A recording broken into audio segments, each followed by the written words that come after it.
জুলাই গণহত্যা, ১ বছরের ব্যবধানে বিচারকের টেবিলে শেখ হাসিনা।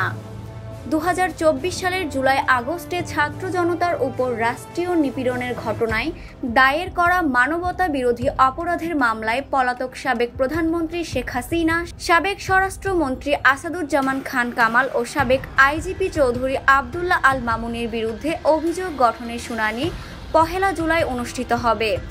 আন্তর্জাতিক অপরাধ ট্রাইব্যুনাল এই শুনানির দিন ধার্য করেছে। তদন্ত প্রতিবেদনে শেখ হাসিনাকে সরাসরি হত্যার নির্দেশদাতা ও দায়ী হিসেবে উল্লেখ করা হয়েছে। জুলাই আন্দোলনের আগুন ও রাষ্ট্রীয় দমনপীড়ন। ২০২৪ সালের জুলাই মাসে বাংলাদেশ সাক্ষী হয় এক গণ আন্দোলনের, যেখানে শিক্ষার্থী ও তরুণ প্রজন্ম নেমে আসে রাস্তায় চাকরির নিয়োগ বৈষম্য, কোটা সংস্কার, শিক্ষা ও জীবিকার সুবিচার দাবিতে।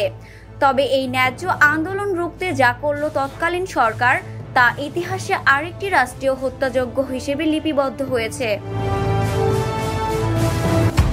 ১২ থেকে ১৯ জুলাই মাত্র ৭ দিনে নিহত হয় প্রায় ১,৪৮৩ জন। ঢাকা, চট্টগ্রাম, রাজশাহী, খুলনা, বরিশাল সবখানে পুলিশ ও র্যাব গুলি চালায় বিক্ষোভকারীদের ওপর। নিহতদের মধ্যে অন্তত ৫৬২ জন ছিল শিক্ষার্থী। অন্যদিকে ৬০০ জনের বেশি মানুষ আজও নিখোঁজ। রাষ্ট্রীয় নিপীড়নের মাত্রা এতটা ভয়াবহ ছিল যে জাতিসংঘ, অ্যামনেস্টি ইন্টারন্যাশনাল ও হিউম্যান রাইটস ওয়াচ এই ঘটনাকে সরাসরি রাষ্ট্রীয় হত্যাকাণ্ড হিসেবে চিহ্নিত করে। রাজনৈতিক পতন ও অন্তর্বর্তীকালীন সরকার।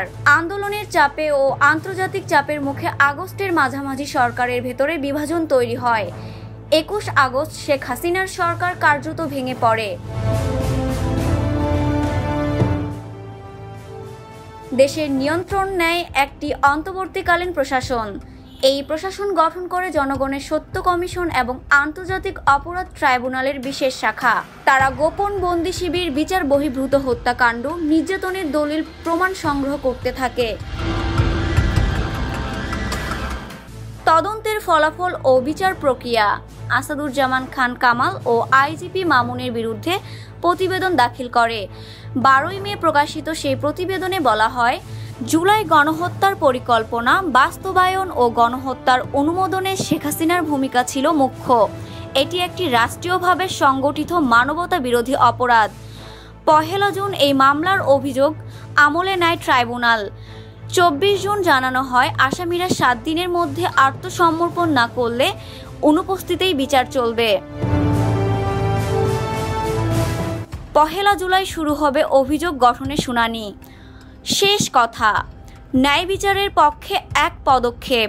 একটি গণতান্ত্রিক রাষ্ট্রে মানুষ যখন অধিকার চায়, তখন যদি তাদের জবাব হয় গুলি, তবে সেই রাষ্ট্রের মানবতাবোধ ভেঙে পড়ে। ২০২৪ সালের জুলাই গণহত্যা সেই নির্মম বাস্তবতা তুলে ধরেছিল। ১ বছর পেরিয়ে আজ সেই ঘটনার প্রধান অভিযুক্ত শেখ হাসিনা ও তার প্রশাসনের শীর্ষ নেতাদের বিরুদ্ধে বিচারিক প্রক্রিয়া শুরু হচ্ছে। শহীদ রুমানা, মঈন, মাহমুদ, তামান্নাদের আত্মা হয়তো আজ একটু আশ্বস্ত, ন্যায় বিচার হয়তো আসছে।